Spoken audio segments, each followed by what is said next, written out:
Share market में trading करते वक्त जो ये चार्ट ऊपर नीचे होता है ना, जिस दिन ये चार्ट का खेल आपको समझ में आ गया, यकीन मानो उस दिन आपको कोई और काम समझ में आएगा नहीं।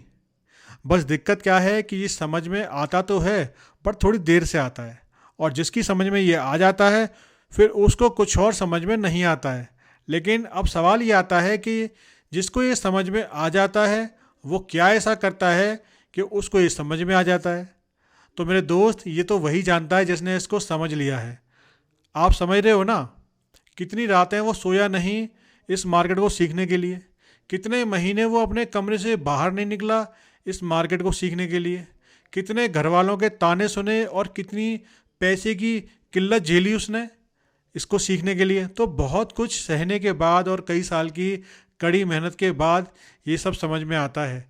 लेकिन कई लोग तो पहले दिन से ही ऑप्शन में आकर ऐसे ट्रेडिंग करते हैं जैसे कि इनको सब कुछ आता है। लेकिन नहीं मेरे दोस्त, ये इतना इजी प्रोसेस नहीं है कि डीमैट खोला और प्रॉफिट शुरू हो गया। जब आप इसको प्रॉपर तरीके से सीख नहीं जाते तब तक आप चाहे कितना भी पैसा ले आओ, आखिर में सब लॉस में चला जाएगा। आपको पहले ये सीखना होगा कि ये चार्ट काम कैसे करता है। आपको मैं अपनी काफ़ी वीडियो में बता चुका हूँ, ये ट्रेडिंग एक स्किल है और आप इसे बिना सीखे नहीं कर पाओगे।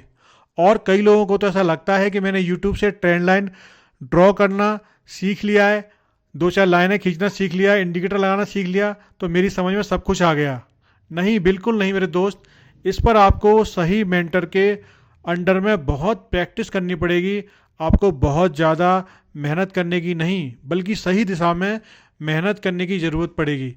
तब जाकर ये चीज़ें आपके समझ में आएंगी। और मैं फिर बता रहा हूँ आपको, ये उतना इजी प्रोसेस नहीं है जितना कि आप समझ रहे हो। और अगर आप हमारे लर्निंग ग्रुप से जुड़ना चाहते हैं तो आप ऊपर दिए नंबर पर व्हाट्सअप कर सकते हैं। So have a great day and best of luck.